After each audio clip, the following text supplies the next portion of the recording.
I'm 31 years old. For the past 4 years, I've been working at a small startup in Gurugram. Before this, I was at a big multinational company, but I left when this offer came along. Nearly double the salary, a senior role reporting directly to the owner, and a chance to help build something meaningful from the ground up. It was a dream role for someone like me, especially coming from a small village in Madhya Pradesh. I thought I'd made it, that this was a turning point in my career, and for a while it was, until things took a turn I never expected. A year ago, the founder, my boss, passed away suddenly in an accident. It shocked the entire team. His wife, who had been loosely involved in PR and social media, stepped in to take over. She was around 37 at the time, confident, charming, and already familiar with me because we had worked closely on several campaigns. Naturally, she turned to me to help her understand the internal workings of the business. I respected her grief and tried my best to support her as the company transitioned into this new phase. But soon, the professional lines began to blur. She knew me well, even beyond work. Somehow she found out about a personal side of me that I wasn't particularly proud of. I was a regular with high-profile escorts. It was a secret I'd kept buried, but she brought it up casually one evening during a late-night meeting. I froze, but instead of judging me, she made me an offer. If I entered a sexual relationship with her, she'd push me up to CEO and triple my package. It was jarring, unexpected, and tempting. I won't lie, I said yes. What followed was a strange dual reality. By day, I was rising in the company. My responsibilities grew, my salary climbed, and I began shaping key decisions. By night, or sometimes right in the middle of the day, I was in an affair with my boss. At first, it felt like a mutual understanding. No one was getting hurt. She was single. I was single. We were both adults. We kept it discreet. Business boomed. But over time, things got more complicated. My family, still in the village, began looking for a bride for me. They introduced me to several women, all kind, traditional, small-town girls, and I couldn't connect with any of them. I felt too far removed from that life now. I live in a high-rise, drive a German car, make more than I ever imagined. I couldn't picture myself living that life again. When I told this to my boss or lover, she proposed something completely unexpected. She said, "Why don't you marry my younger sister?"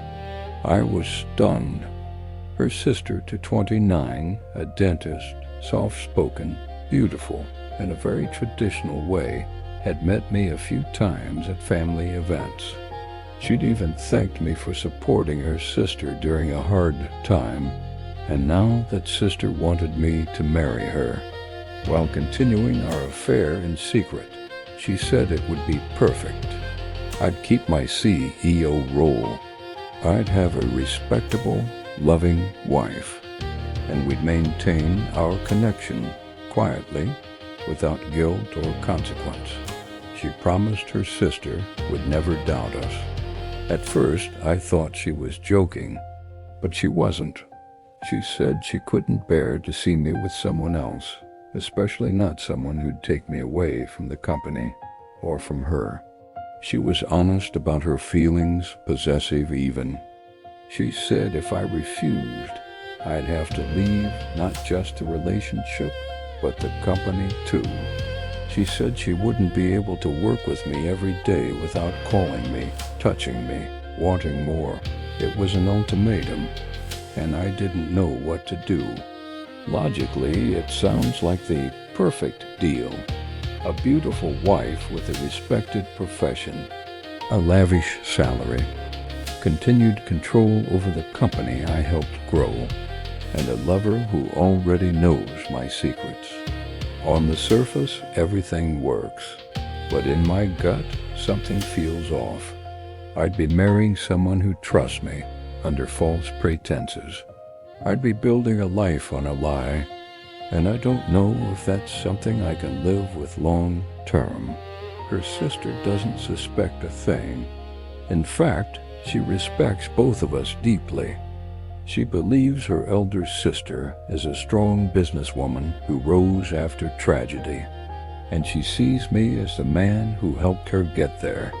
If she knew the truth, if she found out I was sleeping with her sister while married to her, I don't know how she'd recover.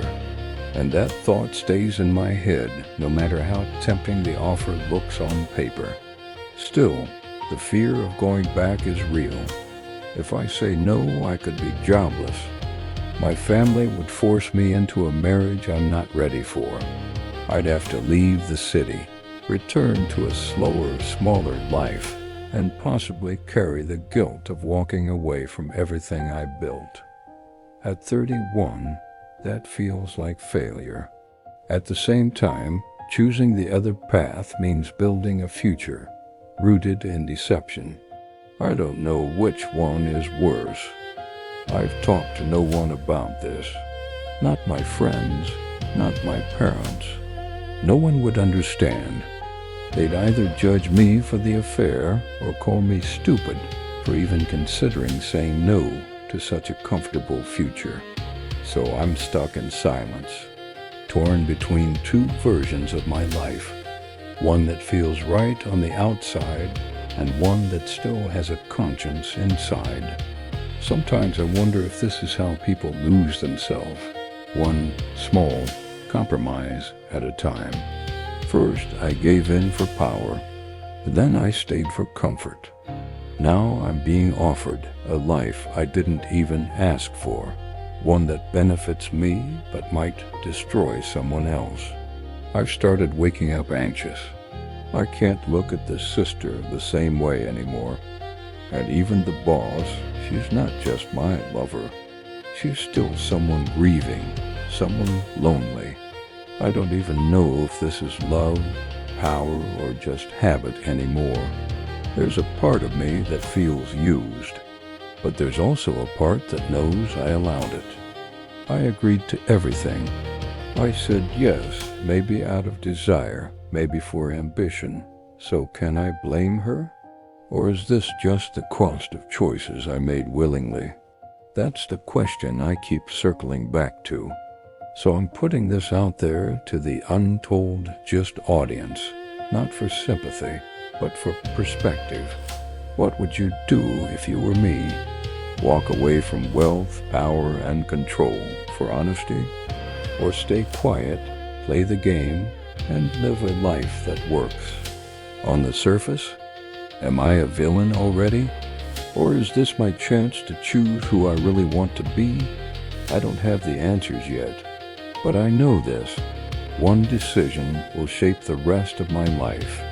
And for the first time, I'm not sure whether staying silent is strength or cowardice.